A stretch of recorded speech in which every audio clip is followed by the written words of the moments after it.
નમસ્કાર વિદ્યાર્થી મિત્રો, આજના વિડિયો લેક્ચરમાં આપનું સ્વાગત છે. મિત્રો, આજનો જે આપણો ટોપિક છે એ ટોપિકનું નામ છે કેપેસિટરનું જોડાણ. તમને એમ થાય કે કેપેસિટરનું જોડાણ શું કામ કરવામાં આવે? તો એક પ્રોબ્લેમ આવીને ઊભો રહી ઘણીવાર કે ધારો કે તમારી પાસે બે કેપેસિટર છે, ખિસ્સામાં હાથ ન નાખતા ધારવાનું કીધું, ને આ બંને કેપેસિટર ના મૂલ્યો છે એ 10-10 માઇક્રોફેરાડે છે. તમારી પાસે કેટલા કેપેસિટરો છે? તો કે બે ના મૂલ્ય કેટલા છે? તો કે 10-10 માઇક્રોફેરાડે. હવે આપણે એક ઇલેક્ટ્રિક સર્કિટ બનાવી છે ને આ સર્કિટની અંદર 20 માઇક્રોફેરાડેની જરૂર છે. હવે આપણી પાસે છે કેટલા ના? તો કે 10-10 ના. હવે બીજા લેવા તો જવાશે નહીં. તો આ 10-10 ના કેપેસિટર માંથી જો તમારે 20 માં રૂપાંતર કરવું હોય તો આ બે કેપેસિટર નું તમારે યોગ્ય જોડાણ કરવું પડે. ઘણીવાર આપણે 5 માઇક્રોફેરાડે ની જરૂર પડે. તો આ 10-10 ના માઇક્રોફેરાડે ના જે બે કેપેસિટર છે એમાંથી 5 માં રૂપાંતર કરવું હોય તો પણ તમારે યોગ્ય જોડાણ કરવું પડે. તો અમુક મૂલ્યના કેપેસિટરો ઉપરથી તમારે જરૂરિયાત પ્રમાણેના કેપેસિટર્સના મૂલ્ય મેળવવા માટે તમારે જોડાણ કરવા પડે. ને આ જોડાણ છે ને બે પ્રકારના હોય, એક શ્રેણી જોડાણ અને બીજું સમાંતર જોડાણ. તો પહેલા આપણે શ્રેણી જોડાણ ભણીએ અને ત્યારબાદ સમાંતર જોડાણ. તો હવે આપણે કેપેસિટરનું શ્રેણી જોડાણ સમજીએ. તો એના માટે હું 3 કેપેસિટરો ધ્યાનમાં લઉં. આ પહેલું કેપેસિટર, એની હારે એક સુવાહક તાર વડે એક બીજું કેપેસિટર જોડી દો, એની હારે એક સુવાહક તાર મારફતે ત્રીજું કેપેસિટર જોડી દો. આ જે પહેલું કેપેસિટર છે એના કેપેસિટન્સના મૂલ્યને હું કીધું C1, આના કેપેસિટન્સના મૂલ્યને કીધી C2 અને આના કેપેસિટન્સના મૂલ્યને કીધી C3. શ્રેણી જોડાણ કોને કહેવાય? તો કે તમે એક છેડેથી બીજા છેડે તમારે જવું હોય તો તમને એક જ રસ્તો મળતો હોય ને તો સમજી લેવાનું કે આ શ્રેણી જોડાણ જ હોય. બરાબર. હવે આ 3 ને સુવાહક તાર મારફતે બેટરી હારે જોડી દો.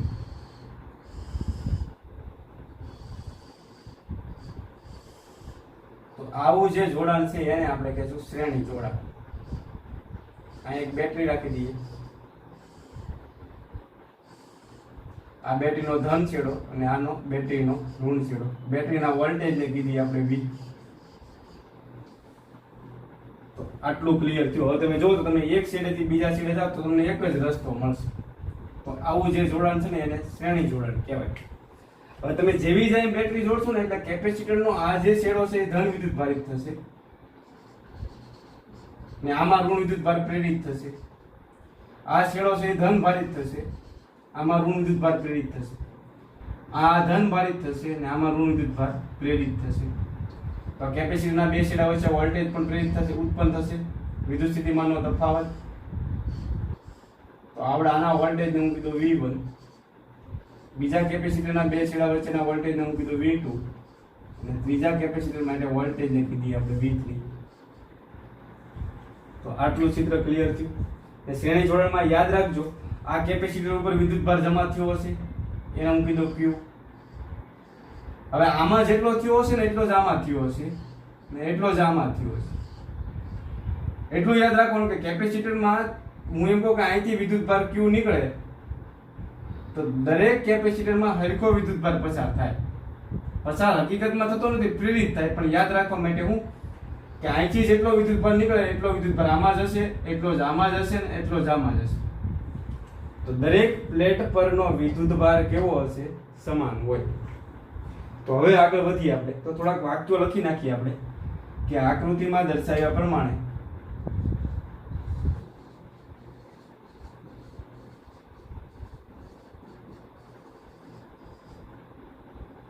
કેટલા કેપેસિટરો આપણે ધ્યાનમાં લીધેલા છે?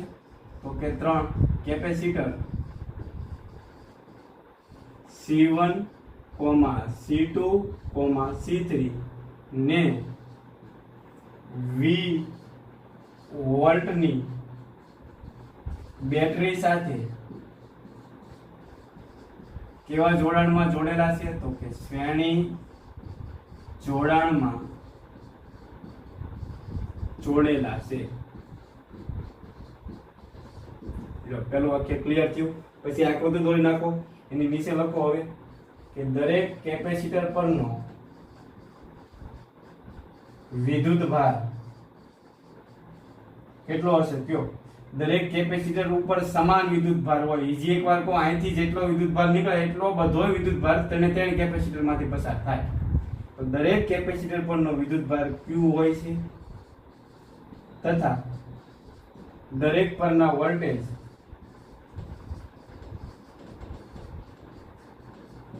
અનુક્રમે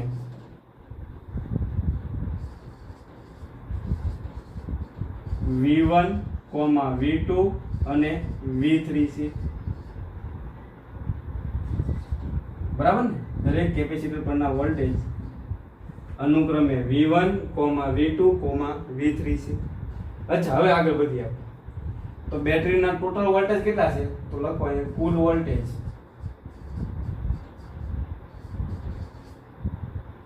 V બરાબર,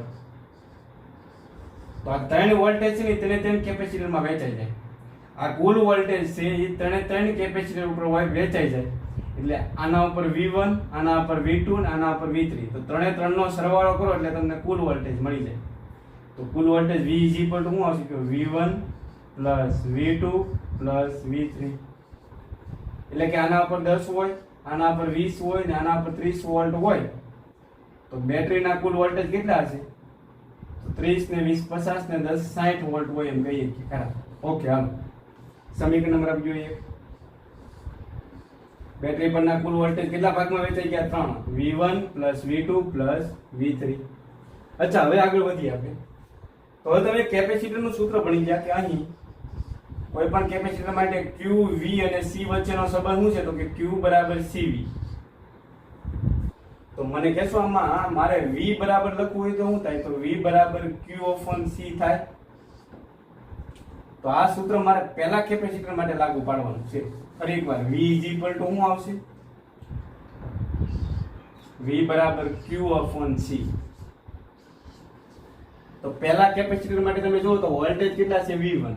વિદ્યુતભાર Q છે અને કેપેસિટન્સ કેટલો છે? C1. તો પહેલા માટે શું આવશે? કેપેસિટન્સ C1 છે અને વોલ્ટેજ V1. જે કેપેસિટન્સ નું મૂલ્ય વધારે હશે એમ એના ઉપર વોલ્ટેજ કેવા હશે? ઓછા હશે.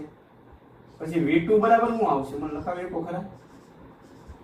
તો બીજા કેપેસિટર ઉપર વિદ્યુતભાર તો Q જ છે પણ એનું કેપેસિટન્સ કેટલું આવશે? C2. અને V3 શું થાય? મને કહેશો V3 બરાબર Q upon C3. તો આ તેને તેની કિંમત ક્યાં મૂકી દઈશું? સમીકરણ નંબર 1 માં ની કિંમત 1 માં મૂકતા. તો આગળ વધીએ. લ્યો, તો કુલ વોલ્ટેજ V બરાબર શું આવશે? કયો V1 ભાળો ત્યાં તમે શું લખશો? Q upon C1 પ્લસ હાલો લ્યો V2 ભાળવાના શું લખશો?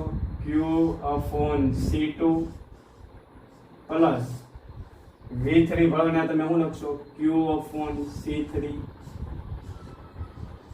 હવે શું કરાય બાળકો? આમાં કઈ વિચાર આવે તો ત્રણે ત્રણમાં Q કોમન નીકળે કે નહીં?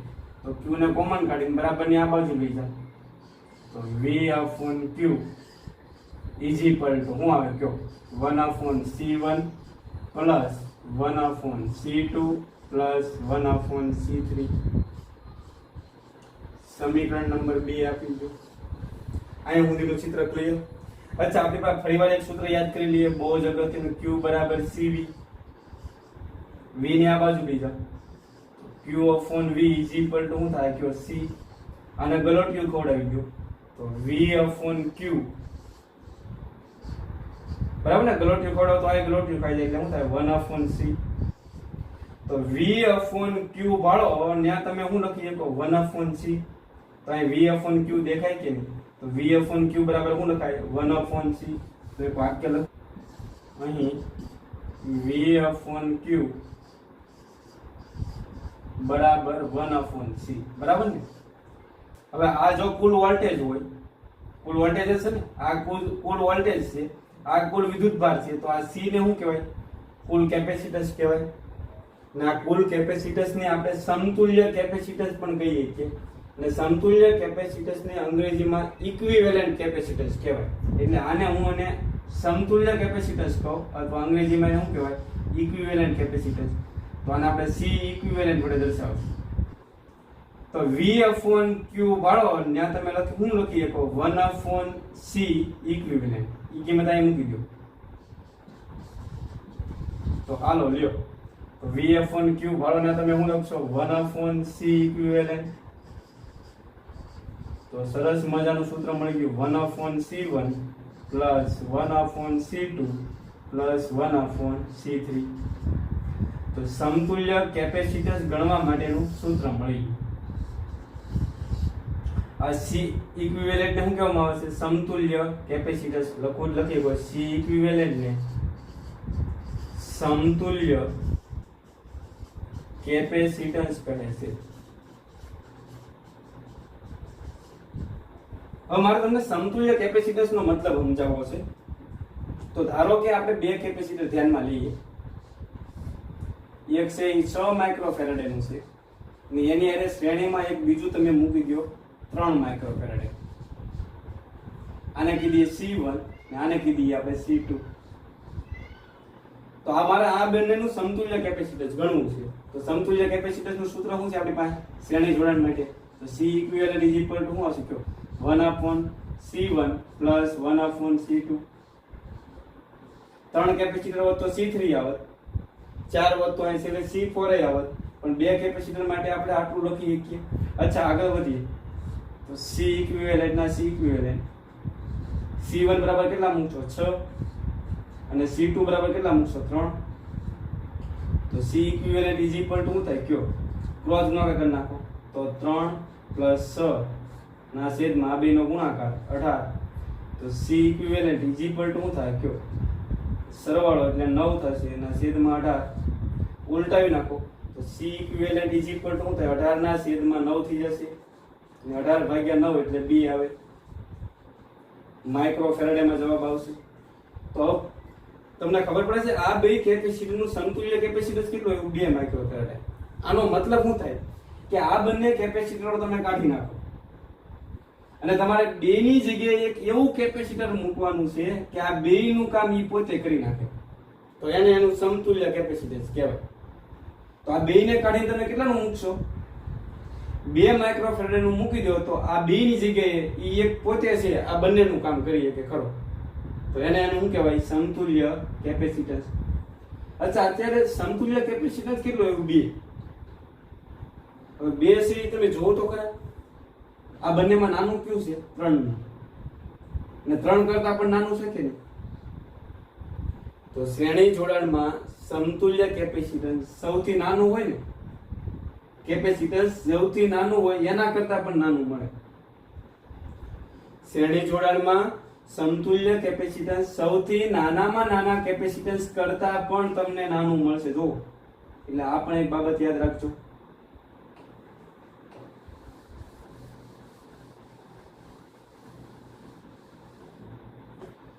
હવે આપણે અહીંયા 3 કેપેસિટર જોડેલા હતા.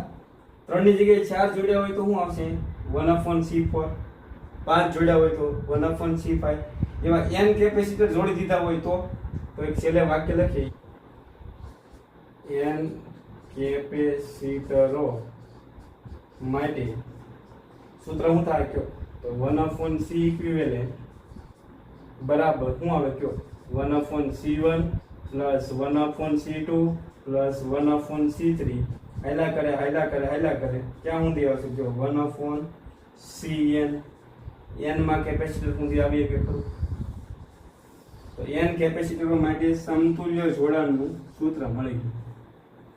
હવે છેલ્લે એક વાક્ય લખશું આપણે કે આ વાક્ય સમજવાનું છે. અહીંયા શું છે? તો કે સમતુલ્ય કેપેસિટન્સનો વ્યસ્ત છે કે નહીં? સમતુલ્ય કેપેસિટન્સનો વ્યસ્ત કોના જેટલો હોય? તો કે દરેક કેપેસિટન્સના વ્યસ્તના સરવાળા જેટલો હોય એમ કહીએ તો ખરા? દરેક કેપેસિટન્સના વ્યસ્તના સરવાળા જેટલો હોય છે. તો એક વાક્ય લખીએ કે શ્રેણી જોડાણમાં સમતુલ્ય કેપેસિટન્સનો વ્યસ્ત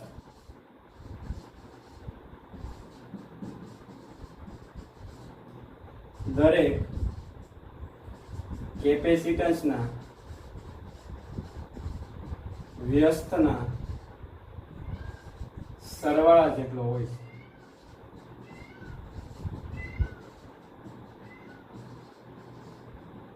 તો આ હતું વિદ્યાર્થી મિત્રો શ્રેણી જોડાણ અને સમતુલ્ય કેપેસિટન્સનું સૂત્ર. તો હવે આપણે કેપેસિટરનું સમાંતર જોડાણ સમજવાનું છે. એના માટે ફરીવાર 3 કેપેસિટરો ધ્યાનમાં લેશું. પહેલું કેપેસિટર લે એનું કેપેસિટન્સ છે C1, એની હારે સમાંતરમાં એક બીજું કેપેસિટર જોડવાનું છે, એનું કેપેસિટન્સ કીધી આપણે C2, અને ત્રીજા કેપેસિટરનું કેપેસિટન્સને કહીએ આપણે C3. આ ત્રણે આપણે બેટરી સાથે સમાંતર જોડાણમાં જોડવાના છે.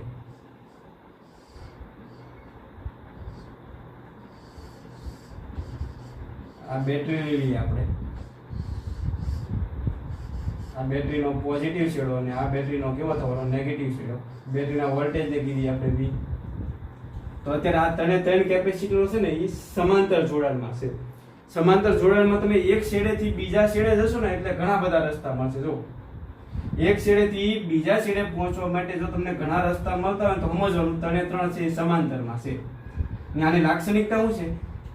જો આ બેટરીનો ધન છેડો હોય તો આપણો આ ધન થવાનું, આ ધન થશે અને આ ધન હશે. ત્યારે આમાં ઋણ વિદ્યુતભાર પ્રેરિત થશે, આમાં ઋણ પ્રેરિત થશે અને આમાં ઋણ પ્રેરિત થશે. તો આ બધા જ ધન છેડા છે એક બિંદુએ જોઈન્ટ થયેલા છે અને બધા જ ઋણ છેડા છે એ બીજા બિંદુએ જોઈન્ટ થયેલા હશે. તો આ જે સમાંતર જોડાણની છે એ લાક્ષણિકતા કહીએ. અચ્છા, આ બેટરી ઉપર વોલ્ટેજ V હોય ને, સાંભળજો.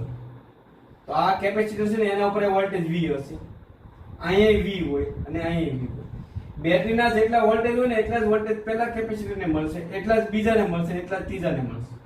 જ્યારે શ્રેણીમાં શું થતું હતું, દરેક કેપેસિટર ઉપર વોલ્ટેજ છે વેચાઈ જતા, વિભાજિત થઈ જતા હતા.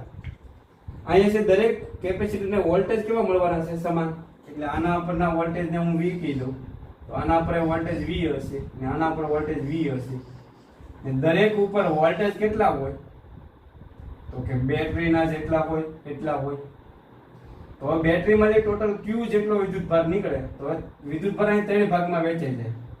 પહેલા કેપેસિટરમાં Q1 પસાર થાય, બીજામાં Q2 અને ત્રીજાને કેટલો મળશે? Q3. જ્યારે શ્રેણી જોડાણમાં શું હતું તમને હું યાદ કરાવી દઉં.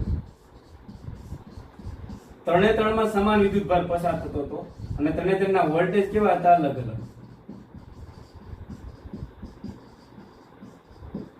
જ્યારે સમાંતર જોડાણમાં વોલ્ટેજ સમાન છે, જો વિદ્યુતભાર અલગ અલગ છે. શ્રેણી જોડાણમાં વિદ્યુતભાર સમાન છે, વોલ્ટેજ અલગ અલગ હશે. જાગતા રહેજો. ઓકે, હાલો.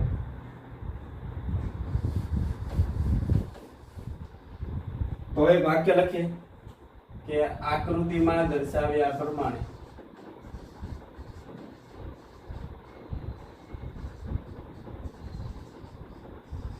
કેટલા કેપેસિટરો ધ્યાનમાં લીધા? તો કે કેપેસિટર C1, C2 અને C3 ને V વોલ્ટની બેટરી સાથે કેવા જોડાણમાં જોડેલા છે? તો કે સમાંતરમાં જોડેલા છે. ઓકે, પછી એક વાક્ય લખીએ. દરેક કેપેસિટર પરના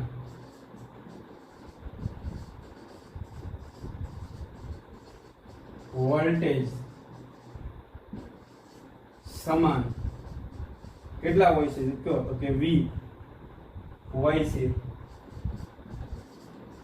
જ્યારે દરેક પરનો વિદ્યુતભાર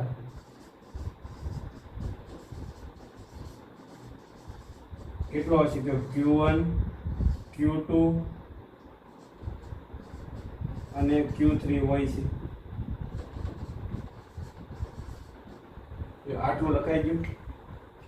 હવે તમે શ્રેણી જોડાણમાં છે એ સૂત્ર તારવવાની શરૂઆત ક્યાંથી કરી હતી? V બરાબર V1 plus V2 plus V3 થી. યાદ છે? તેમાં વોલ્ટેજ અલગ અલગ હતા. અહીં તેમાં અલગ અલગ શું છે? વિદ્યુતભાર. તો અહીંયા શરૂઆત નથી કરવાની કે કુલ વિદ્યુતભાર કેટલો છે આપણી પાસે? Q is equal to, તો કુલ વિદ્યુતભાર છે ત્રણેય ભાગમાં વેચાઈ ગયો, Q1 plus Q2 plus Q3. Suppose અહીંથી બેટરીમાં ટોટલ Q નીકળે છે, તો પહેલામાં Q1 ગયો, બીજામાં Q2 ગયો અને ત્રીજામાં Q3 ગયો. તો Q is equal to શું આવે? Q1 plus Q2 plus Q3. જો સમીકરણ નંબર આપી ગયો 1, બરાબર ને? તો હવે મારે પહેલા કેપેસિટર માટે લખવું હોય તો Q બરાબર શું આવશે? પરંતુ આપણું જૂનું ને જાણીતું સૂત્ર Q બરાબર CV. તો પહેલા ઉપર વિદ્યુતભાર કેટલો છે? Q1. પાકું ને? પહેલાનું કેપેસિટન્સ કેટલું છે? C1. અને પહેલા ઉપર વોલ્ટેજ કેટલા છે? V. તે જ રીતે Q2 બરાબર શું થાય? કયો? તો કે C2 into V. અને Q3 બરાબર શું થશે? કયો? તો કે C3 into V. Okay, done. ની કિંમત 1 માં મૂકતા તો મૂકી દો. જો અહીં તો Q ના Q, Q1 ભાવના તમે શું લખશો? અહીં C1 into V plus Q2 ની કિંમત મૂકો અહીં C2 into V અને Q3 ની કિંમત મૂકો તો C3 into V. હાલો, બધામાંથી કોમન શું નીકળે? Voltage V. તો V ને કોમન કાઢી નાખો અને બરાબર ની આ બાજુ લઈ જાઓ. V આમાંથી કોમન નીકળશે, બરાબર ની આ બાજુ લાવો તો છેદમાં જશે. તો Q of V is equal to શું થાય? કે C1 plus C2 plus C3. હવે તમને ખબર છે Q બરાબર CV. V ને આ બાજુ લઈ જાવ તો Q of V બરાબર શું થાય? C. તો દેખાય અહીં તમને Q of V ભળો ને તમે શું લખી શકો? C. જો આ કુલ વિદ્યુતભાર હોય પરિપથનો, આ પરિપથના કુલ વોલ્ટેજ હોય, તો આ પરિપથનું કુલ કેપેસિટન્સ કહેવાય. એને આપણે શું નામ આપેલું છે? સમતુલ્ય કેપેસિટન્સ, એટલે C ઇક્વિવેલન્ટ Q. તો આને આમ લખાય કે પરંતુ Q of V બરાબર તમે શું લખશો? C ઇક્વિવેલન્ટ હોવાથી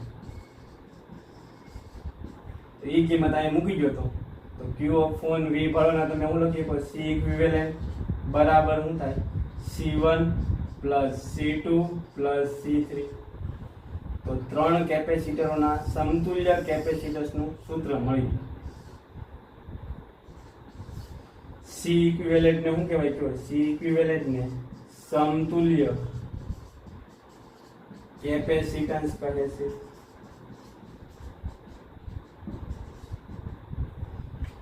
અચ્છા, અમારે આ સૂત્ર બે કેપેસિટરો માટે લખવું હોય તો આ બંને છે સમાંતરમાં છે. આ રીતે આપણું આ છે 6 માઇક્રોફેરેડે નું છે અને આ છે 3 માઇક્રોફેરેડે નું છે. તો આને બંનેને દૂર કરીને મારે એનું સમતુલ્ય કેપેસિટન્સ મૂકવું છે. તો સમાંતર માટે સૂત્ર શું છે? C ઇક્વિવેલન્ટ બરાબર C1 પ્લસ C2. C1 કેટલા છે? કયો? 6 માઇક્રોફેરેડે. C2 કેટલા છે? 3 માઇક્રોફેરેડે.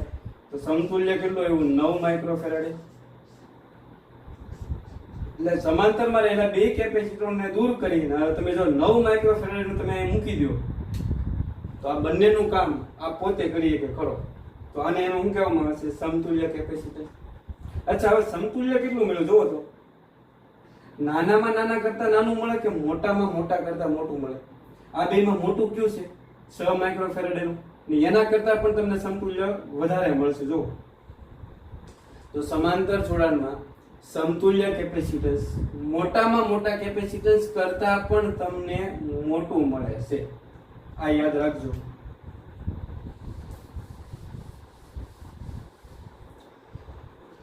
હવે આવા 4 કેપેસિટર જોડ્યા હોય તો અહીં C4 થઈ જાય. 5 જોડ્યા હોય તો C5 થઈ જાય. એવા n કેપેસિટરો જોડ્યા હોય તો n કેપેસિટરોને સમાંતરમાં જોડતા સમાંતરમાં જોડતા સમતુલ્ય કેટલું મળે તો કે C ઇક્વિવેલેન્ટ બરાબર શું આવે પહેલાનું બીજાનું કેપેસિટન્સ ત્રીજાનું કેપેસિટન્સ એમ કરીને n માં કેપેસિટન્સના સરવાળો તમારે કરવા. સમીકરણ નંબર આપી ગયો 3. તો સમાંતરમાં સીધો સરવાળો થાય અને શ્રેણીમાં છે વ્યસ્તનો સરવાળો થાય એટલું યાદ રાખજો. છેલ્લે એક વાક્ય લખીએ કે સમતુલ્ય કેપેસિટન્સ કેટલું હોય કેવા જોડાણમાં તો કે સમાંતર જોડાણમાં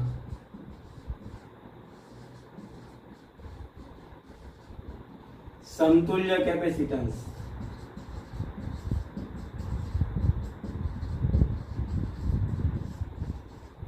દરેક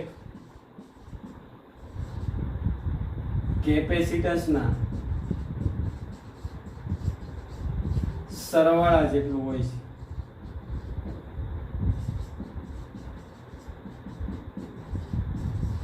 જો આટલું ક્લિયર થયું કે નહીં?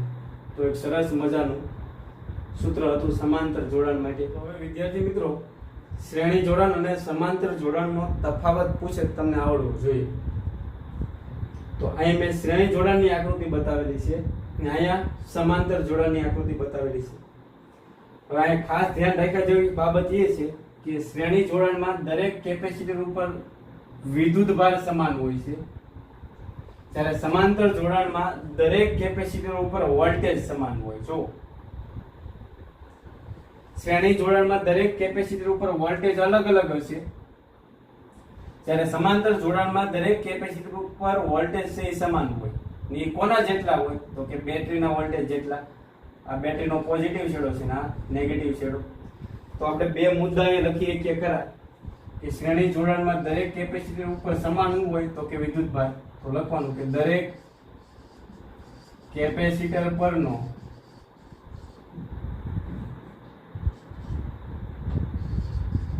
વિદ્યુત ભાર સમાન હોય છે.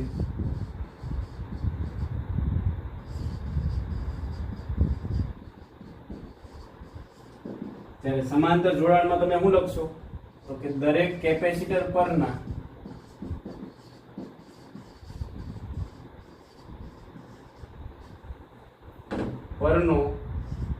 વિદ્યુત ભાર અલગ અલગ હોય છે.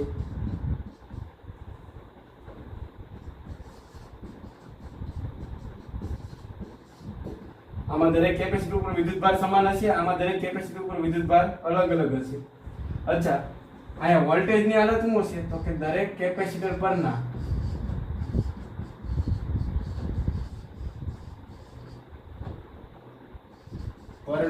વોલ્ટેજ અલગ અલગ હોય છે. જ્યારે અહીંયા શું હશે તો કે દરેક કેપેસિટર પરના વોલ્ટેજ સમાન હોય.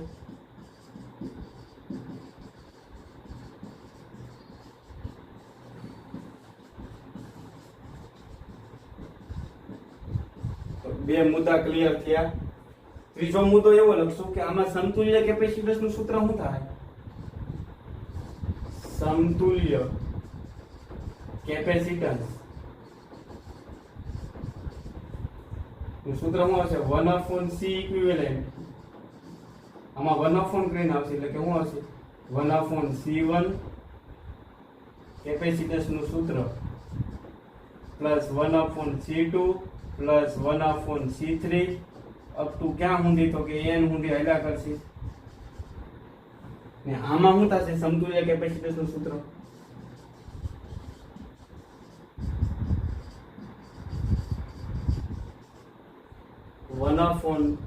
આમાં સીધો સરવાળો થઈ જશે ને. સમાંતરમાં છે સીધો સરવાળો યાદ રાખવાનો. C1 plus C2 plus C3 up to હાલ્યા કરશે ક્યાં સુધી તો કે C ઇક્વિવેલેન્ટ સુધી. આની પછી એક મુદ્દો તમારે જાતે લખી નાખવાનો છે કે અહીં સમતુલ્ય કેપેસિટન્સનો વ્યસ્ત દરેક કેપેસિટન્સના વ્યસ્તના સરવાળા જેટલો હોય છે. ને આમાં તમે એક મુદ્દો શું લખશો તો કે સમતુલ્ય કેપેસિટન્સ દરેક કેપેસિટન્સના સરવાળા જેટલું હોય છે. ને આમાં છે એ સમતુલ્ય કેપેસિટન્સ છે એ નાનામાં નાના કેપેસિટન્સ કરતા પણ નાનું હોય. લખવાનું સમતુલ્ય કેપેસિટન્સ નાનામાં નાના કેપેસિટન્સ કરતા પણ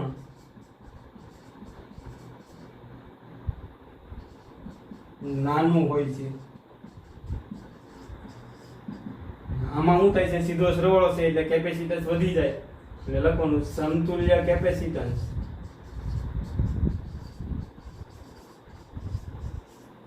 મોટામાં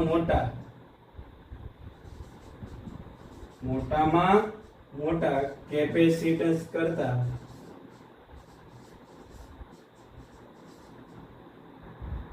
પણ મોટું હોય છે. તો તફાવત આવડેગા કે નો આવડેગા? આવડેગા, બરાબર ને? તો આવતા લેક્ચરમાં શ્રેણી અને સમાંતર જોડાણના દાખલા ગણીશું.